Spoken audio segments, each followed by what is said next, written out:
1979년 제3회 MBC 대학가요제에서 대상을 받으며 얼굴을 알린 김학래는 그 인기에 힘입어 솔로곡 하늘이여로 가요톱10 골든컵까지 수상하는 등 많은 사랑을 받았습니다.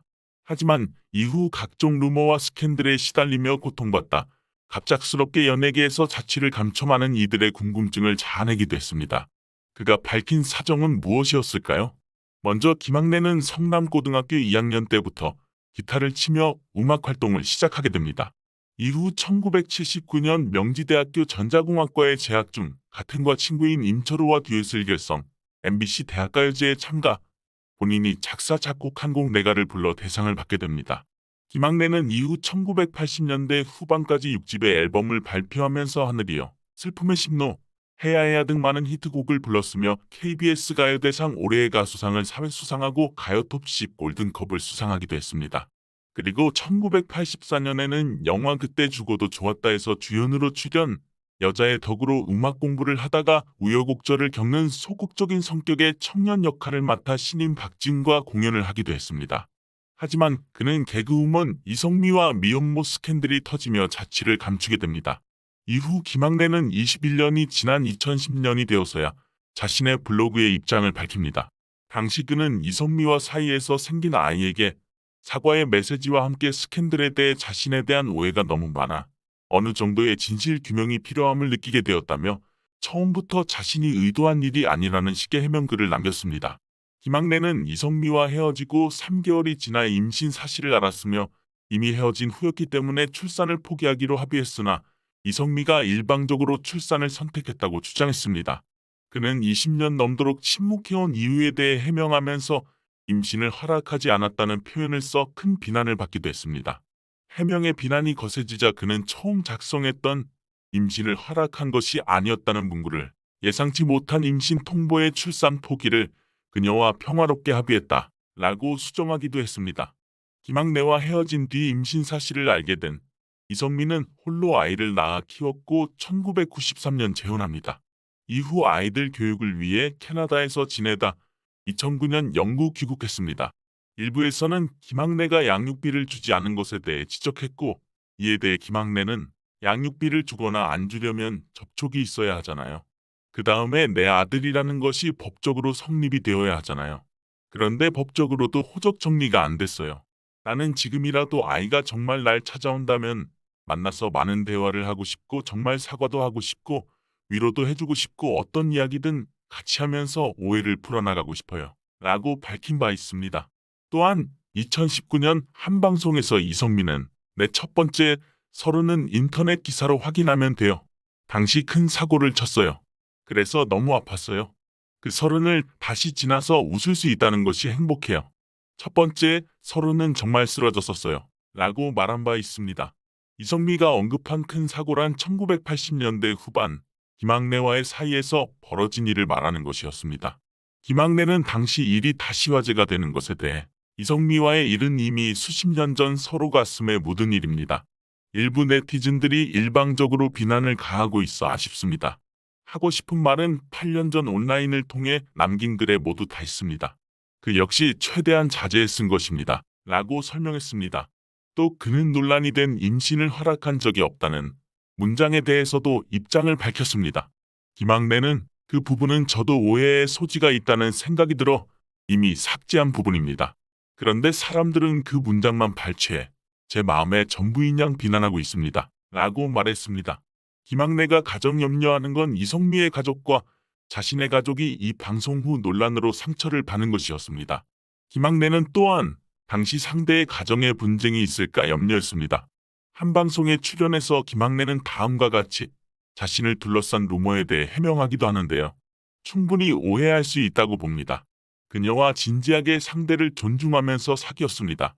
하지만 결혼 약속은 없었고 서로 이상이 맞지 않아 헤어지게 됐습니다. 이성미와 헤어지고 나서 3개월 뒤에 임신 사실을 알게 됐습니다. 이미 이성적 감정이 정리된 입장이라 서로 각자의 길을 가기로 합의해 결정했습니다. 절대 도피는 아니었습니다. 아이를 엄마 호적에 올려놨기 때문에 제가 어떠한 주장도 할 수 없던 입장이었습니다. 제가 만약 활동했다면 아이 엄마는 활동하기 쉽지 않았을 것이라고 봅니다. 내가 해줄 수 없는 부분을 엄마가 원래 직업이 있으니 그 직업만 유지되면 아이가 자라는데 경제적으로 큰 문제가 없으니까 그렇게 생각하고 정리한 건데 도피라는 오해를 받았습니다. 그는 이성미와 교제하다 결별 후 곧바로 지금의 아내와 1990년 결혼식을 올리게 됩니다. 두 사람은 만난 지 그렇게 오래되지 않은 상태에서 결혼 후 독일로 건너가 한국 식당을 운영하게 됩니다. 이때 이성미 미혼모 스캔들로 루머에 시달리게 되는데요. 끝까지 따라다닌 오해가 두 분이 언제 어느 때 만났냐일 것 같다라고 제작진이 말하자 그의 아내는 그 오해를 많이 받았는데 진짜 그건 오해예요 라고 강조하며 그때 당시 남편은 사귀는 사람 없이 혼자였고 아무 일도 일어나지 않은 상태에서 날 만났어요. 집에서 반대도 심하게 하고 공부도 독일에서 더 해야 하는데 남편이 결혼을 빨리 했으면 하는 마음이 크니까 여자는 따라가게 되더라고요. 라고 함께 독일행을 선택한 이유를 설명했습니다. 만나고 얼마 되지 않아서 안타까운 일이 생겼어요. 가시밭길이었죠.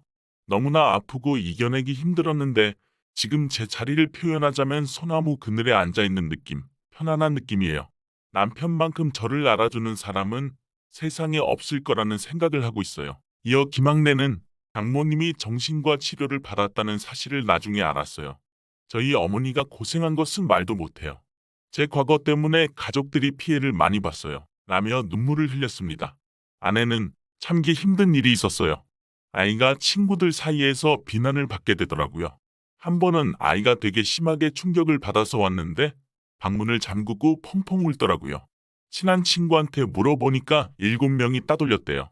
이렇게 나쁜 가정에서 태어났다고 비난을 했어요. 그때 너무 아팠어요. 아이한테 너무 미안했죠. 한국을 떠나게 된 것도 아이에게 상처를 주니까 못 견디겠더라고요. 정리를 해줬으면 좋겠는데 제가 할 수 있는 일이 아니니까. 저희 부부는 우리가 선택한 일이니까 견딜 수 있는데 아이가 상처를 받으니까 참기 힘들었어요. 남편 마음은 굉장히 아플 거예요. 30년 넘게 대중에게 김학래 정말 나쁜 사람이다라는 이야기를 들으면서 미안해하고 항상 죄스러워해요. 저쪽 상대방에게도 미안하고 나한테도 미안하고 아이가 엄마랑 텔레비전에 나오면 본인도 되게 아픈가 봐요. 자는데 그 프로그램 끝나고 눈물을 흘리더라고요. 그래서 본인도 많이 아프구나. 알고 싶어 하는구나라고 느낀 과정이 몇 번 있었어요. 나한테는 말 못하고 우는 모습을 봤어요. 우리 아이가 커가는 과정을 보면 그 아이도 똑같이 생각날 거 아니에요. 한편 이 방송에서 김학래는 난치병 투병 중인 아내의 곁을 지키는 모습을 공개하기도 했습니다. 그는 아내가 참을성이 너무 많다 보니까 참다 지쳐서 이제는 약간의 스트레스만 받아도 응급실에 실려갈 정도예요. 저는 아내 건강이 가장 걱정돼요. 라고 아내의 건강 상태를 이야기했습니다. 이어 혼자서 많이 참고 우울증 증세가 심했었던 것을 제가 몰랐었어요. 결혼하기 전에 시끄러웠던 것을 시작해서 결혼 후에 그 일로 인한 부작용들, 주위의 시선, 오해와 비난 이런 것들이 가장 큰 충격을 많이 줬던 것 같아요. 그러다 보니 그런 우울증을 많이 참아내다가 터지면서 희소병이라고 하는 섬유근육통 증후군 증세가 갑자기 심해졌고 쓰러졌어요. 온몸의 통증이 돌아가면서 예고 없이 찾아오는 병이에요. 라고 안타까워했습니다. 또한 한여름에도 긴 소매를 입고 있는 아내에 대해 아내의 통증이 바람만 스쳐도 아플 정도의 상태예요. 그래서 긴 소매를 입지 않으면 여름에도 외출이 어려울 때가 있어요. 라고 설명했습니다. 방송 이후 아내는 많은 이들이 응원을 보내주었다며 힘이 났어요. 용기가 생겼고 그래서 더 열심히 운동도 하고 살아야겠다, 병도 나아야겠다 생각하는 계기가 됐어요. 고개를 좀 들고 사람들을 볼 수 있었어요. 라고 말했습니다. 김학래 또한 방송에 출연해 공백기 동안 많은 일이 있었어요. 사업을 했고 실패도 했었어요. 라고 공백기 동안의 생활에 대해 고백한 바 있습니다. 그는 당시 음반 기획, 프로듀싱, 제작, 또 음식 사업도 했었어요. 현재 파스타 전문점은 그럭저럭 잘 되고 있어요. 밥만 먹고 살 수 있을 정도였죠. 라고 생활고를 토로했습니다. 김학래는 가수 활동 이외에도 의류 사업을 하기도 했다고 하는데요.